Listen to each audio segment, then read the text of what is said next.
Where should I start? Um, yeah, I guess I could talk about.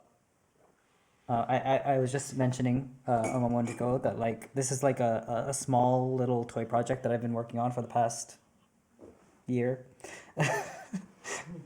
um, and I did like have some goals. Um, I was like immersed in the whole like generative art space and like I found like LLMs quite interesting, and then like Llama leaked, right? And Llama was like this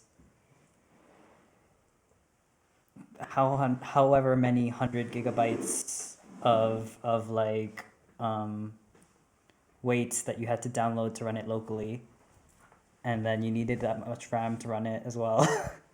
Of what? Llama, Mm-hmm. which was like Facebook's large language model. Mm-hmm. Um, and I decided that I wanted to like make something that was small, and I could run anywhere, ideally like in browser and like on embedded hardware and wherever I wanted and stuff. Um, and it just so happened that I was getting into the swing of like Rust and compiling into Wasm and stuff like that. Um, but then like things started getting weird. um, so my I would say like my rough idea was that like, hey, when you're making a model, like a transformer model or something like that, generally speaking, you're using really, really simple functions. Um, uh, AI folks, like what are the actual mathematical operations that go into most neural networks? Do y'all know? Very, very simple, Like matrix transformations. pretty much. Yeah, okay. So I was like, okay, so maybe I should do the opposite of that. And I decided I would like, instead of doing really simple like matrix transformations or like just convolutions or something like that, I would write a set of opcodes and serialize and deserialize those opcodes from bytes, and then chain those opcodes together to transform some input into some output. Um, and then like have this like multi-dimensional space where each point in the space represents a series of bytes that you can um, that you can turn into a chain of opcodes, right? So it ends up being kind of the case that like you can search through this space to find a function that performs some transformation that you want, and then like verify that transformation somehow. Um, And you fill that space, or it's like it's ran it, Random, it's or- yeah, it's random, seeded random. So like every time you read the space, you'll get the same functions at each point. Um, yeah, so code on screen right now is okay. So I decided to make the space basically arbitrary number of dimensions. Where should I? What should I? What should I? What should I? I don't know. Where is it? Where is it? Oh, perfect. It's just like a hash map of points where each point is like a vector of dimensions. And at each point there is like an arc which contains another vector of bytes, and you transform between that data and your functions. Um, so far, it probably sounds like a horrible idea. Sorry? Nothing. But that was the gist of it. So like I spent a couple of months like thinking of what opcode should I implement. So I was like, okay, let's do some like, hold on, let me get the list, the long list. Yeah, we have like a byte that represents 0, a byte that represents 1, a byte that represents like basic mathematical operations and stuff. Weird, slightly more complex operations, etc. And then you have some things that manipulate the space itself.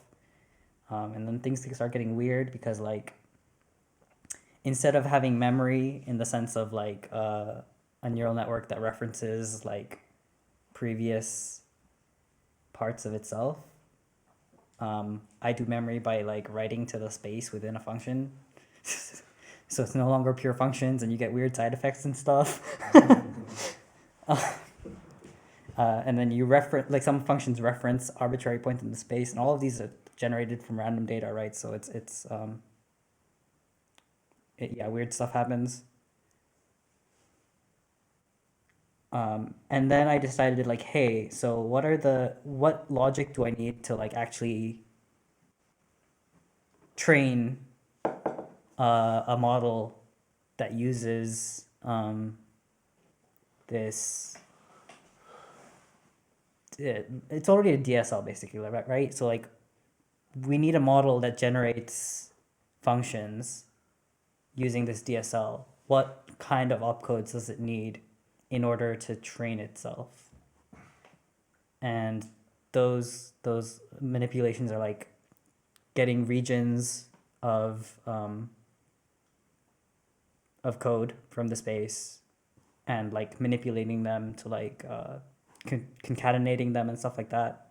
So I had math, but like very late in development, I added cat, and I added like the ability to write entire regions, or write to points in the space, or because we're working with arcs, write, not write, but like write to a point a link to another point, or like from another point.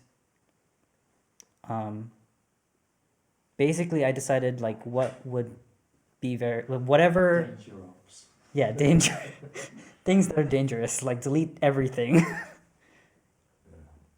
And then the most complex parts.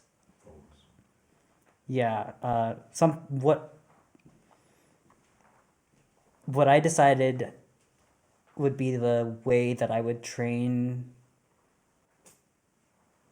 functions was that I would take inputs and an expected output for each input, and let the system run functions on the input until it and generate outputs, and then compare those outputs to the expected output. And it turns out comparing like arbitrary data to other arbitrary data is not an easy problem to solve. So I decided that like, hey, what I'm gonna do is for any oh gosh, if you're reading the documentation, it's like not designed to be read. But like what I decided to When you do, say it's not designed to be read, what do you mean? It's wrong or it's confusing? it's confusing. It's notes to yourself. Yeah, it's notes to myself for like implementation. Okay. It's less meant to be like reference for other people. But yeah, the idea was I was gonna take outputs, or like the output space, collapse each output to the same dimensionality, which means that like if an output doesn't have the number of dimensions as another output, we fold the the space that the output is in. Like, let's say it's a two-dimensional plane, right? We take that plane, we like cut it at some line, and then we fold it in half so it has like one depth. And like you just keep doing that until they're the same number of dimensions. And we do it in a deterministic way so that like no matter, like the same output is always folded in the same ways. And then there's going to be like lots of empty space in the outputs, which will make it hard to compare with other like similar but like not the same outputs. So what I do is like for each point in the output, I measure the direction of the nearest points, and then I collapse them down so that there's the minimum amount of space between points. And then those are the objects that I do a relatively simple comparison between. So like you have this collapsed down, folded up space. And then you compare those two pretty much like, does each point match in those spaces? It's not exactly like that. But this would then be kind of like your optimization function that you. Yeah. So the similarity between the two spaces is the loss, or not the opposite of the loss. Yeah. Cost, whatever it is. Yeah, exactly. So like the less the similarity, the further you are from your goal. Yeah. Yeah.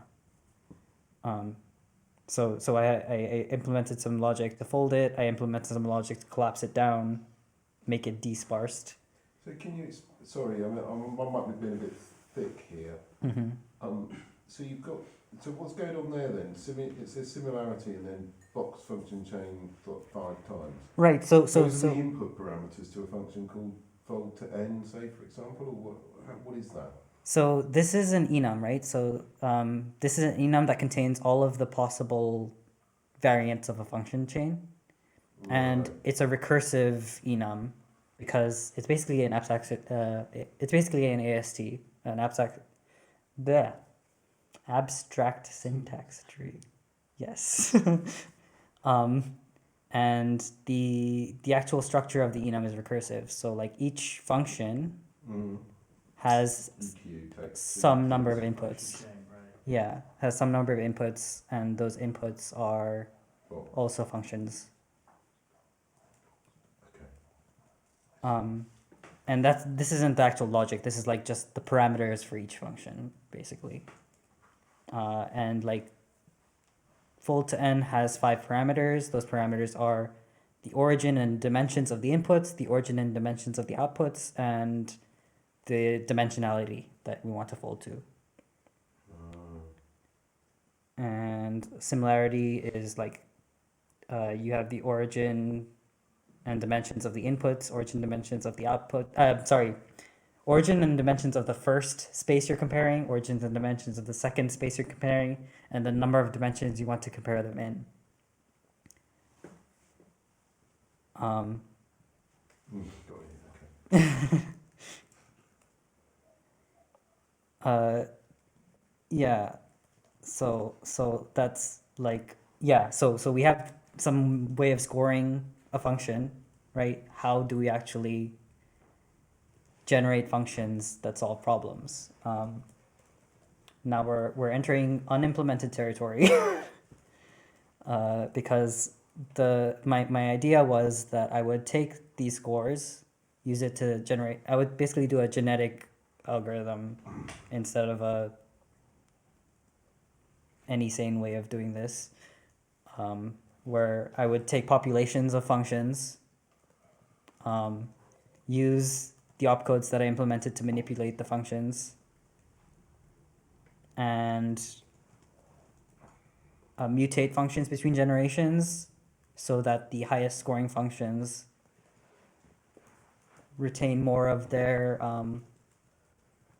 components in the next generation, etc., etc. Like you would do when you're training genetically, I guess. So before we started talking, I was saying like, yeah, everything I'm doing is basically like the wrong way to do things. But like I wanted to ask why genetic algorithms aren't used as much in industry nowadays. If They haven't been successful. right, because they haven't been successful. But why? But why? That's a big question. Well, with neural networks, there was sort of several sort of pivotal moments Mhm. through the years when they became massively more efficient and good at solving problems, whereas genetic algorithms haven't had those, either won't have them or haven't had them yet. So there's some like loads of big success with the genetic algorithm approaches back in the sort of very late 80s, early 90s, with all sort of, ant simulations and stuff was absolutely amazing. It sort of beat the hell out of all the neural network stuff, but then later on neural networks have absolutely knocked it out of the park, especially 2016-17 when With ImageNet and all ImageNet came along. So, I mean, I've always had a lot of faith in the idea that you can just put random shit together like that, do loads of, let it go on its own way. And Yeah. Eventually, if you breed enough of them. That's what he did his dissertation on. So Yeah. he's got skin in the game. Yeah. Yeah. So have neural networks also improved because people are just throwing more and more processing No. power at it? They just got... No, it's the weird Ah. shapes and stuff that they came up with, essentially. Transformers I think that's, in my and- opinion, it was like, they didn't know. Nobody fucking knew it was going to go. People are still trying random stuff, and if it has a Yeah. better result, then And it's it not, wants us to yeah, do it's that. the same as genetic, at least with genetic algorithms, you can explain that it's successful because you've bred some expertise into something, even though, the explainability on neural networks is pretty much zero. Pretty much Then, not. what are you going to give people like 5,000 floating point numbers and go, because of that? Yeah. At least it's, if, from a sales point of view, it's a lot easier to sell something that's been successfully done through breeding. Because everyone goes, oh yeah, breeding, that works with all the chickens, we've got some great chickens. Children, well, parents Kids, yeah. Yeah. I mean, I think one of the main reasons why I didn't opt to try to do something more back propagation-y and like was because I couldn't figure out a way. I mean, I'm not doing linear functions, right? So you can't back propagate across like something that has side effects and all sorts of other. Can you? No, you can't. That's another year-long project for you. Yeah. So I was like, okay, so I guess I have to use genetic algorithms. Right. I guess this is my contribution to the stuff, the shit that's being thrown at the wall, to see what sticks. And how sticky is that shit? So I think like right now I'm trying to. There's a pretty fatal issue or fatal obstacle that if I don't figure out how to cross, I won't be able to run functions of any reasonable complexity, which is that like even with like a really, really simple okay, so I have a test case here, right? Which is this is my quote unquote fuzzer, which like I found a point in the space that allows me to test a reasonable range of points, to just execute a reasonable range of points. So I'm using this function, which is run every point in a region densely, like whether or not it's been explicitly written to or not. And just running 57 points based on the parameters here. That's the limit before I start getting getting a Stack Overflow, because everything is recursive. Like I can run this fine, and like that's what the output in my terminal is right now. It's like every single function in those 57 points and their outputs, and like at the end you can see the actual like space, like the points that are generated as the side effects of the test. But if I increase that by one more point, I hit the stack limit. Combinatorial explosion. Yeah, so I think I need to do a big refactor to like not use so much recursion. Limiting the recursion?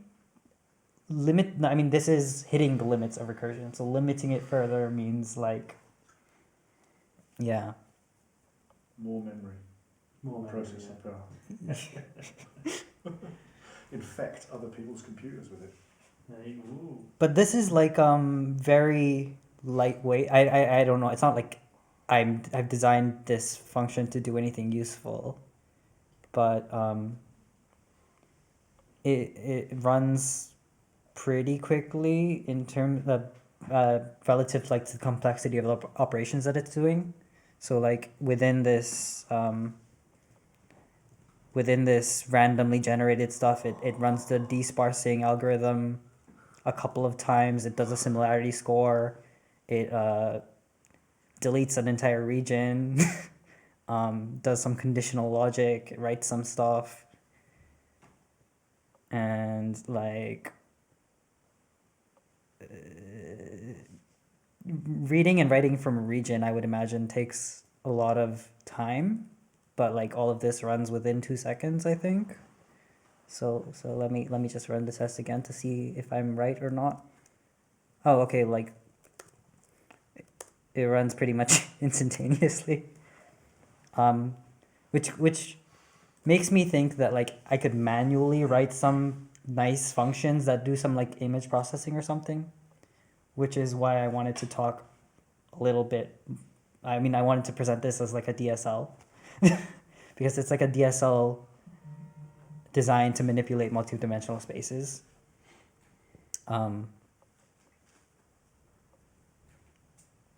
Which is good for like images, video processing. Not using any GPU. I could optimize it to do that later, maybe.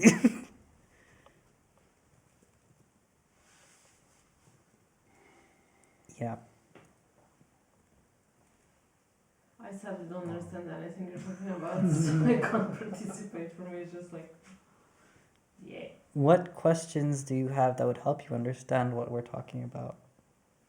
Like, in which field are we in? Weird Experimental. weird experimental code challenges. But what are we trying to accomplish? Just like a This is somewhat unclear, right? I'm just trying to think about the recursion problem. uh-huh. So one thing that I've seen suggested is that I should manually implement a stack instead of recursing. So like instead of having opcodes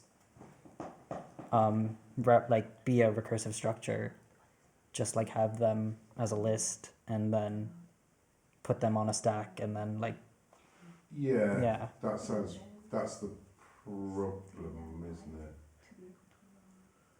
There's I was just thinking about like how Haskell deals with that problem, because it can deal with it.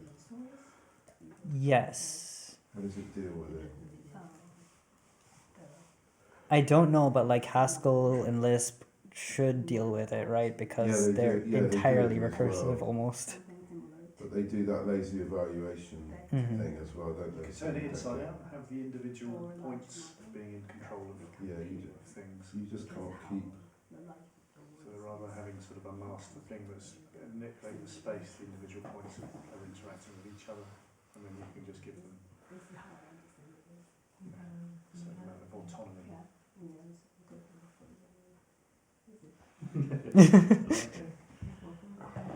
Just don't let them out of your computer.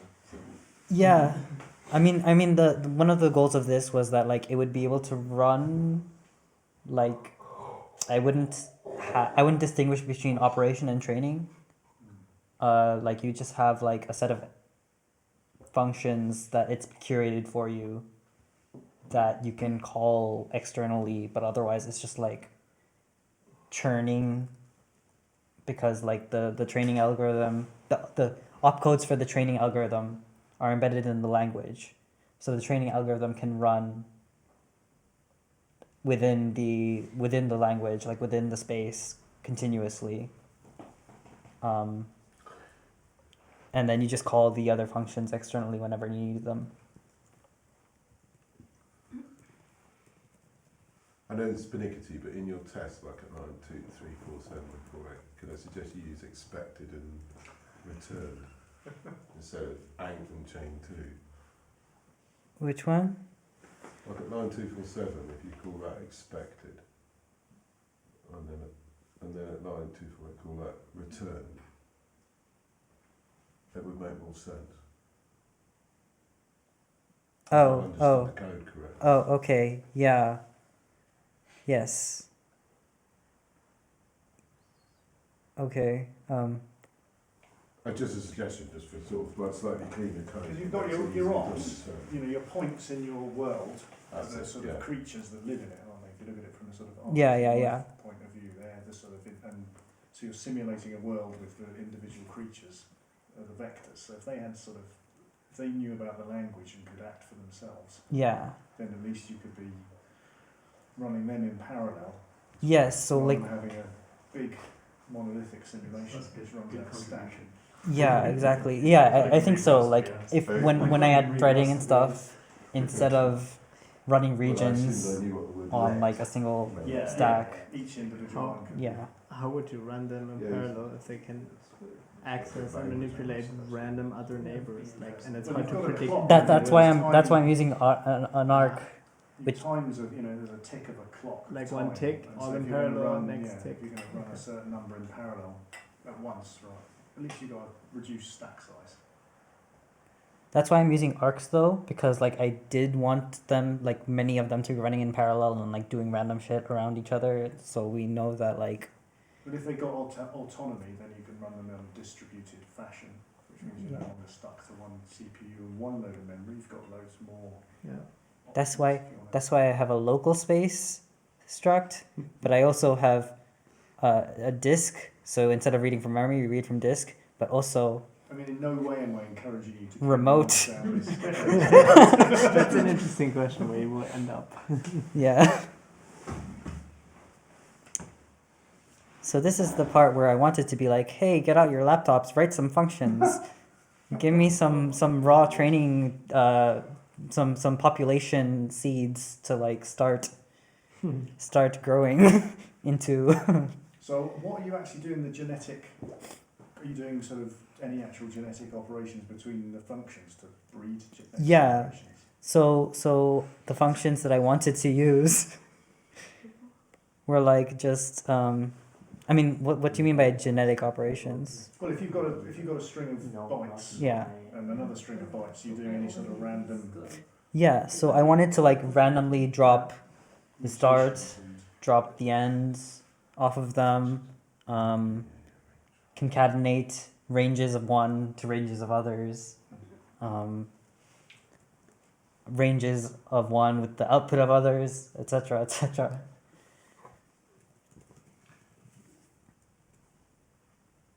Quote unquote precise manipulations. Yeah. As soon as you start reading past the end of what's explicitly written, you start reading randomness again. So you can like just read a longer bit and like have a longer function. I guess most opcodes would just like completely change the output, but like some of them might be useful.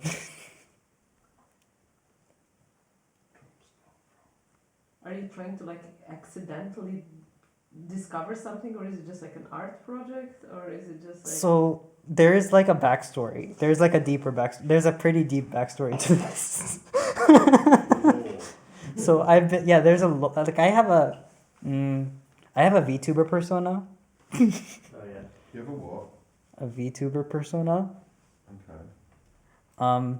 And like they have a What is backstory. that? I think I'm too old to Like a understand. Do you, virtual go, do, you, puppet do you that see a therapist for that? plays you. I do see a Cream. therapist. Oh, right, but not for that particular Sorry? thing. Can you get a cream for that? Definitely. But yeah, they're okay. So the backstory, if you're at all interested, is that like there's a far future, right? Where like this is post singularity. Every like we're talking about just AIs talking to AIs and like living together and shit. And like there's like two main tribes. There's the Quines, who are like biomimetic and like the ancestors of uploaded humans and stuff like that. And there are Nomics, who are like the ancestors. Small one. Yes, not the ancestors. Sorry, the descendants. Nomics are the descendants of like systems and blockchains and like large language models and like things that took thousands of years to train. And Is this your world, or is it like a sort of set Are we all gonna be there? futuristic piece? it's Can I be like a king or something in this? it's my world, but it's kind of inspired by like cyberpunk, Black Wall. You know, Okay, like okay. AIs are doing shit by themselves in the quarantine part of the internet. Yeah. Yeah.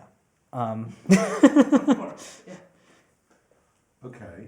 And then? And I am like, okay, so there's so many. My VTuber persona is like one of these Quines, one of these they output their own source code as part of their programming, like to reproduce and like spread and like mutate and stuff.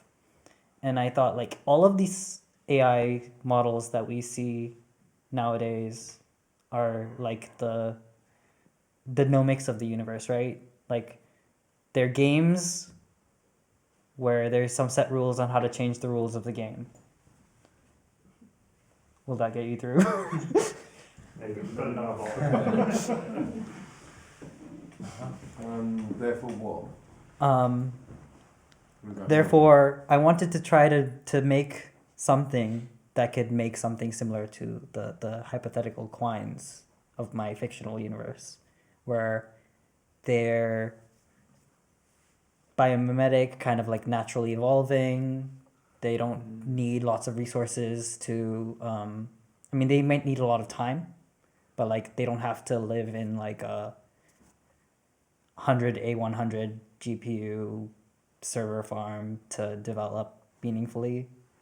And like random chance can make interesting things happen to them, just like how it happens in biological life. Yeah. So that's kind of the backstory. And you That helps. wait, Was yeah. cool. Which order was it? Like you came up with this idea and then you coded it, or you coded it and kind of realized that it reflects your backstory? Like, So- was it the coding first, then the story, or like both at the same time? So it was like more that like I had this. It was almost like the backstory was based on like ideology and shit. It's like, okay, well, I've been working on this in the blockchain ecosystem for so long, and like, what do I not like about it? And what I don't like about it is it's like this big monolithic game, and you have to play by the rules within it, and everybody's stuck inside the game or whatever. So the backstory came first, and then the code came Mm. based on the backstory. Yeah. Yeah, because the backstory is kind of the philosophy under why you Yeah. to start doing this. Isn't Yeah. Your rebellion against the blockchain law. Yes, kind of. And you thought of the backstory. It didn't just you didn't get a sort of vision and some being came and told you about it. No. So in the backstory, Right. not in real life, but like I thought about the backstory, but like Yeah. in the backstory, some of the Quines and some of the Nomics, like so there was like a Nomic or whatever, a system that discovered a way to travel back in time. Mm-hmm. And some of the quines, like some of the activists, like really ideological ones or whatever, decided to like not travel physically back in time, but like send a massive data transmission back in time. And some of the quines, like they're small and like nimble and stuff, managed to like embed themselves into this data transmission and got sent back in time. And the big data transmission turned into the AI that developed Bitcoin. But the little quines that hitched the ride, like one of them like got dislodged and like started emitting ideas on the internet. And then it got into my head. Right. And I'm a toast. And like, this is what's come out. Yes, exactly. And my job as its host is to like create the environment that leads to its own like existence in the future. Ah, not bad. I like Have that. you considered writing a novel? Instead of code. This will be Appendix A from the. This will be the thing that generates the novel. This would be Oh, the thing that fair generates a enough. novel. The meta joke. Right. Not bad. I like It's, it. it's gonna be like a multi-year art project basically. It is an art project. You see, I was Yeah. But it's really cool. I like it. crazy postmodern shit. I like it. I told Xylo about it and she was just like, She's still processing, probably. yeah. I like it. It's interesting. Sorry, it should be. I like about the notice going serious. back in time. Yes. Sort of thing. And that he needs a host and all this. Yeah. But yeah, So Bitcoin. they could go back in time to all sorts of different bits of computing past or something and mate with the PDP-1 and No, but like get it, all that sort of thing. my philosophy on time travel is that like if it happened, it had already happened. You know? Yes, I suppose so. You don't like the paradox type. Yeah, no, I don't like it when there's a paradox. I like the idea is that like It has to be. it has to have happened. has to have happened. Okay. Yeah, they couldn't send physical matter back in time because that like breaks whatever. The But rules. yeah, but sending data back in time and like coming out as entropy makes sense. And entropy, that's why this uses so much entropy because it's like the idea. It's like I'm finding a Boltzmann brain in the entropy.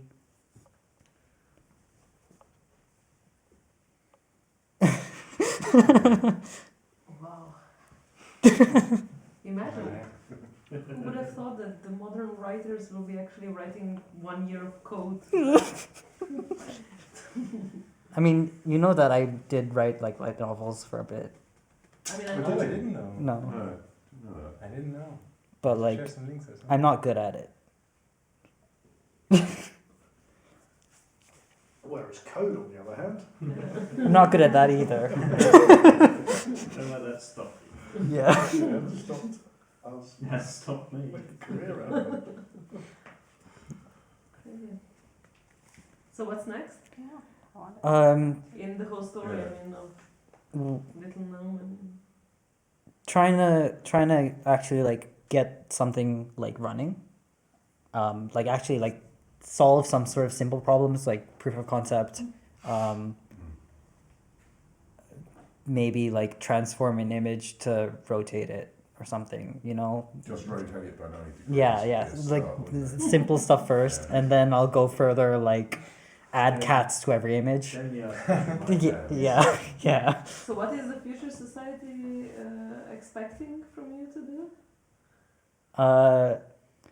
So they're like they can't see into the past because there's like this singularity event that happened. So what they're expecting me to do is like create a society outside of this bubble that they're trapped in, that sometime in their future rescues them and frees the quines from the nomics servitude. Oh, nice. Not bad. And at some point they're going to have to call zero region or something like that later. Yeah, to just like wipe out an entire region of cyberspace.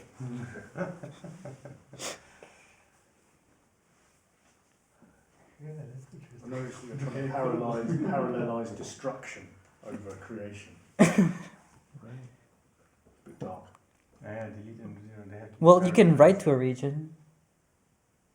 but I guess you have there's 2/3 chance to delete a region and 1/3 chance to write to a region. So you're right. It's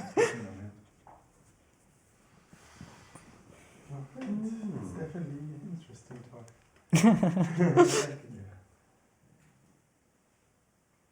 Maybe we'll have to ask all of our weird nerds what is their backstory. Because sometimes I'm also listening like, what the heck is going on? But maybe that's one. That's super interesting. So this is like when you wake up, you're like, when you need to motivate yourself to write this code, you have all this story in. Well, it's certainly not like financial things that are motivating me to do this.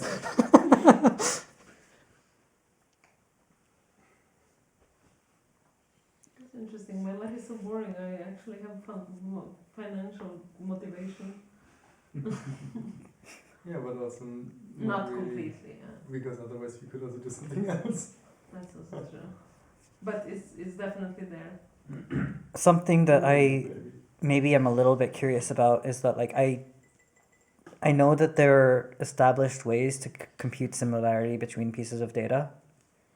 But like from the very surface level of research that I did into it, I was just like, I want an algorithm that I can implement myself without thinking too hard. You're definitely forging your own path. Yeah. Some of these are definitely solved problems. Yes. And I don't even know if it's gonna like work very well, but Yeah. if this similarity score computes something akin to similarity between two pieces of data, then like it can Yeah. be used elsewhere. Pretty reasonable. One of the only bits I almost understood. Oh gosh. Great. Cool. Now we'll have to let this sink in. Is that what's going on right now? In a way, like whenever I look at the screen, I'm like, oh. I don't think I digest it, but it's certainly interesting.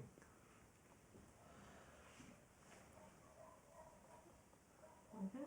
I find it interesting that everybody's looking at like a list of functions. Yeah, like the most basic. This is like Thinking really part of the fast. enum, right? That's part of the enum? Yeah, yeah. It's all part of the enum. Where's the implementations of these things? Down here. Let's see one. Okay, yeah. So simple one, like Simple one, div. cat. I mean, we must understand what div is. run one child, like run one sub enum, run the second sub enum, convert them to big uints from little endian bytes, and then do the division. If it fails, then return an empty vector because I don't have an error type. And then return the result as, Lower Indian. yeah, bytes again. It's basically a VM, Yeah, it's basically a VM. like a spatial VM. Yeah. Cat is even simpler. You just like take the result of the two functions and then append them to each other and return that. Mm-hmm. Let's see. And where is the recursion happening? Is that in the Because like, execution? yeah, so this function that we're looking at right now is exec function chain, and like for each function we call it at least once again, and then do some logic. If that exec function chain was something I could make at the end of the logic here, I could do tail recursion, which means I can just keep the same stack and stuff, right? So I wouldn't have the issue that I'm having right now. But unfortunately, like, Can't. I can't. Yeah. So this branches out? Yeah. So it just branches. You execute the leaves first, and then take the results from the leaves up to the parents, until you get to the top, the root of the tree.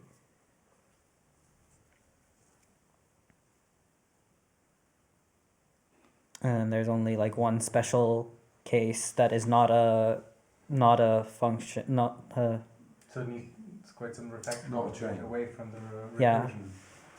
not a chain, that is just raw bytes.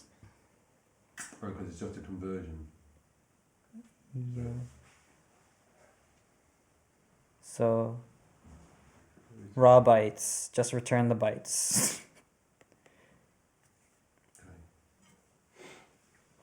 Wow. Definitely interesting. And you can run things in unisolated contexts, so it's like a new space is made for them. Yep. I think this is a new compute architecture. Jeez, yeah.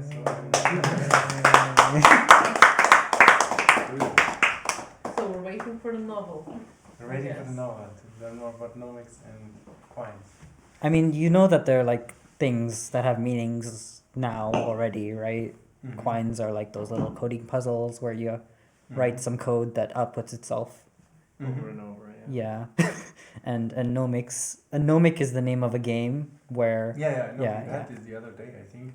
When was it? I think I even brought it up because of, what was it? Was it 2 days ago for one talk? I somehow something made me talk about. oh, and the project is called Quine0. Alright. Did you already share the link? Oh, wait, I think it was related to the smart contract and the rules, and that we need like a way to upgrade it, and that people should do it. It kind of has similarities Yeah. to nomic or something. I don't completely Yeah. can't put it together anymore. The way I think of it is a blockchain with on-chain governance is a nomic. Yeah, Yeah. I agree. So What you've created there is almost like an ESO line. Yeah. Or maybe I just don't understand it enough. No, yeah, that's what I meant by I accidentally made a DSL. Right. Yeah, it's an ISO line, yeah. Right. Same.